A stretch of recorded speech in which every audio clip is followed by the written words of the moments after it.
Welcome to City Beat. It's always a pleasure to talk to the city manager of Port Huron, James Freed. James, the last time we talked, it was budget preparation time, but now that we're into the holiday season, you're well underway. You're about 5 months into the fiscal year. So how did the budget turn out, and then where are you kind of in using the budget? So unlike the federal government, we have a mandate, a constitutional amendment to actually have a balanced budget.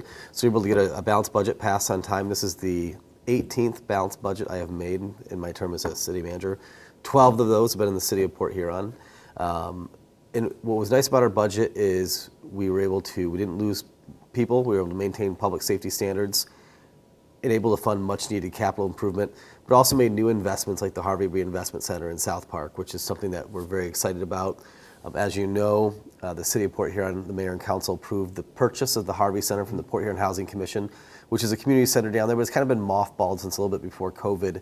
And so we have, under rapid response, been able to transform that facility in about 60 days.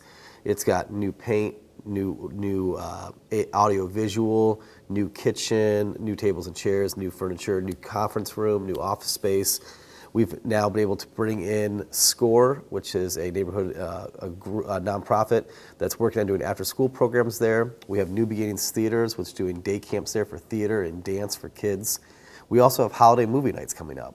So I think there's one coming up actually this Friday or next Friday for holiday movies for kids, but really to activate that space and make a true community center for the residents of South Park. And we're gonna essentially mimic the programming that is at Palmer Park. So Palmer Park has a very fantastic recreation lineup and catalog of activities there that kids can join and be a part of. We want to make sure that's available to the residents of South Park as well. And this just follows a pattern of investments down there. If you look at the new housing, we have 3 different major housing projects, about $30 million in investment coming to the Knoxfield, South Park area, which I think is very significant for the residents down there. Have people realized it's been going on and taking advantage of it? I mean, how does word gotten out to them? It's actually wild how many requests that we have gotten for the Harvey Center. So it's a state-of-the-art facility.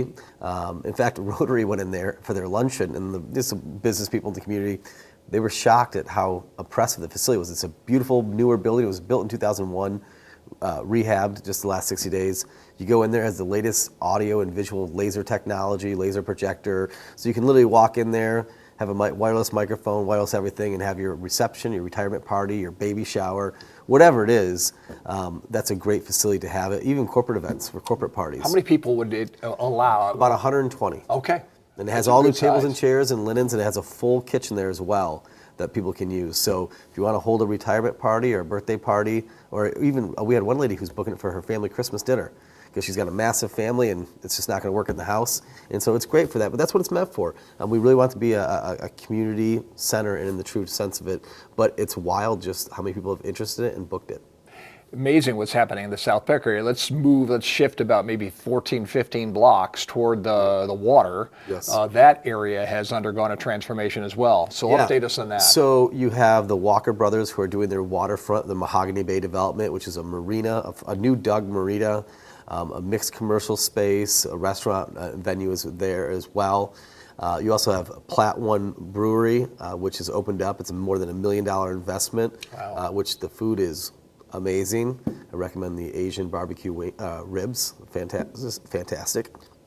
And then you have City Limits, which is an establishment that's been there. But we have a new $17 million housing development scheduled for the old River District site. And we're working right now with MDOT on a traffic study for both electric and military, because we want to make that a much more safer pedestrian way. Mm-hmm. So for the people who are walking and biking, how can we partner with MDOT to slow that traffic down, make the crossing there, especially in the new development, get a better crosswalk there, or maybe a possible stoplight or hawk light to protect those pedestrians. But as more people come to that area, we really want to shift focus onto how do we make this area safer for pedestrians and more conducive for walkability. And that's kind of been a focus of yours the last few years as we've talked of just improving, we talk about a great place to live, a great place to work, and then a great place to play or to enjoy yourself too. And I think that's been a focus of the city, and we're seeing a lot of that come to pass. Well, I live on the north end of the community up by Sanborn Street. and I can get on my bicycle and bike to South Park in about 16 to 17 minutes, and I'm not in the best of shape. And so we truly can become a walkable and bikeable community if we're intentional about it. We don't have the money to rip out all of our streets and rebuild them, but as we go through and reconstruct streets or repaint streets, can we be more intentional about design? Can we work with industry experts? SEMCOG, which is the Southeastern Michigan Coalition of Governments, has very capable engineers and staff and urban planners who look at this. They can come in our community and help us, give us advice. How can we make this safer? And so partnering with SEMCOG and MDOT and our regional stakeholders like the DDA and the NIA, which is the Neighborhood Improvement Authority, how can we be intentional about design when projects come up? Because I think in the past with a water main or sewer main project, you'd rebuild the street the way it was. Well, now can we build it in a different way? Right. Can we? Are there safer methods of design to slow traffic down? Because I really want families. I love getting. I have a 7-year-old and a 3-year-old. The 3-year-old still sits in the seat, but the 7-year-old's riding her bike now, and I want her to be able to ride to the farmers market there and back safely. And we can do that, thank God, because of the design changes that we've done. We have new bike lanes all the way along Gratiot. We're putting new bike lanes on Huron Ave, barricaded bike lanes, and also just slowing traffic down on Fort Street in Michigan on Quay has helped. So making it safer is what we want to do. So I live here too. I mean, a lot of people, I'm the city manager by day, but when I leave my office, I don't go far. My family and I call this place home, and this is where my 2 daughters are being raised. So I want my kids and their kids to be able to have that walkable community and bikeable. You've kind of taken advantage of the fact that there's been a lot of underground work going on. You've Yes. sewer separate, all this Yes. going on. So as you're going to tear up a road, Yes. change the paradigm, right? So it's the old complete streets mindset. Like if you're going to tear up a road, let's look at everything: water, sewer, fiber optic. Can we build out our fiber network? Electric? Can we put electric utilities underground, which is very costly? All of that we look at during the design process.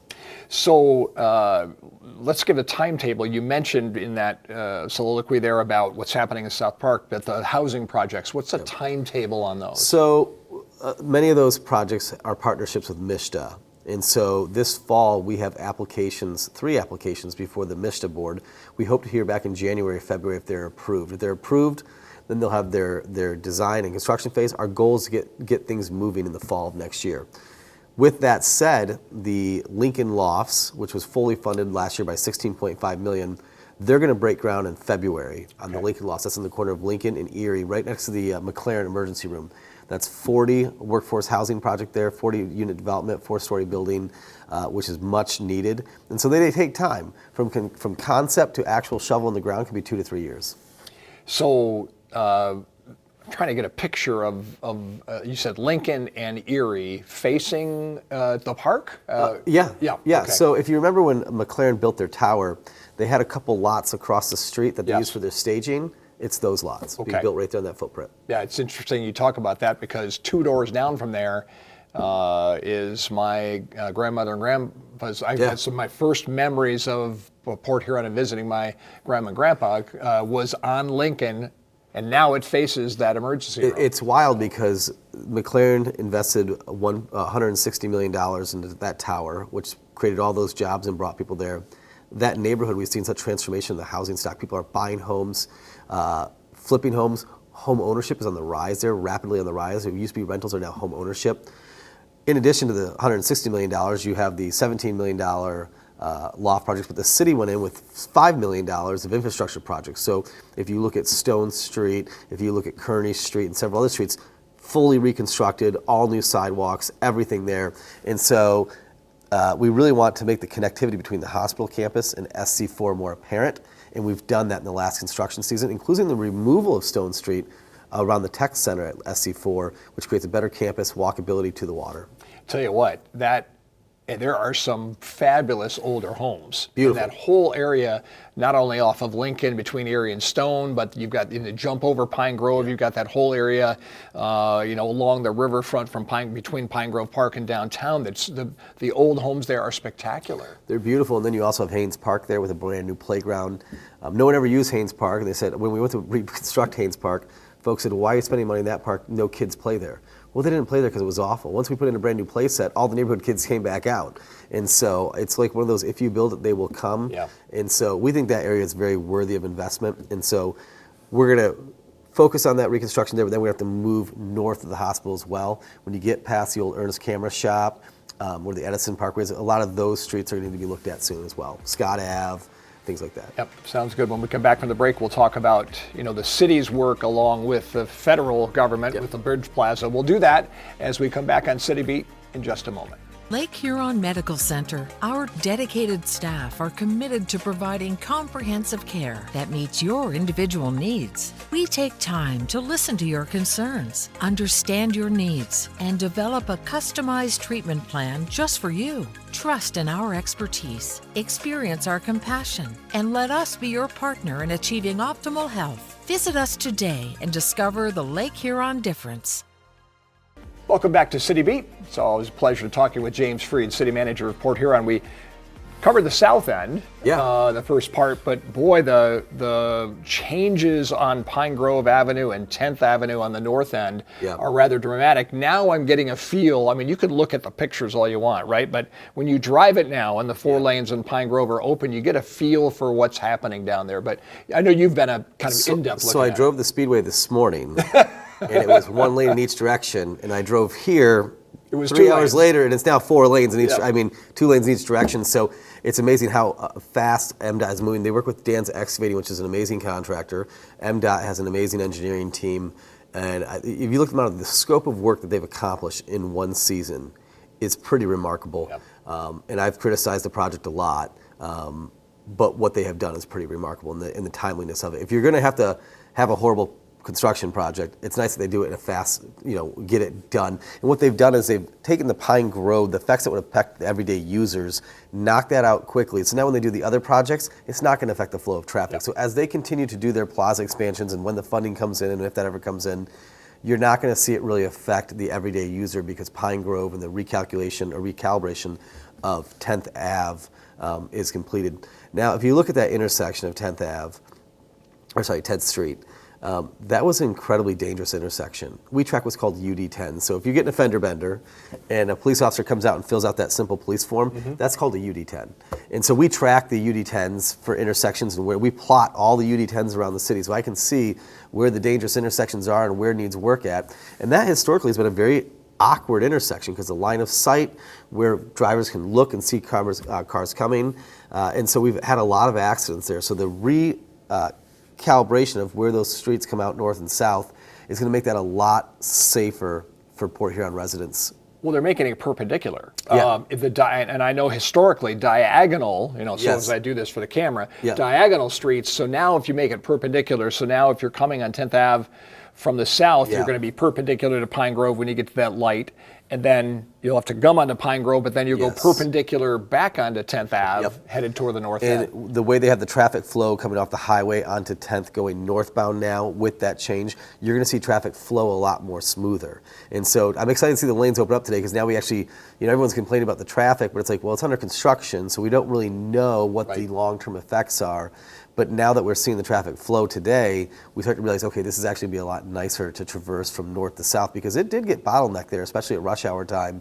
A lot of it, and that made it more dangerous. So the safety, the speeding up of that intersection, so traffic can continue to flash. So we're excited about that.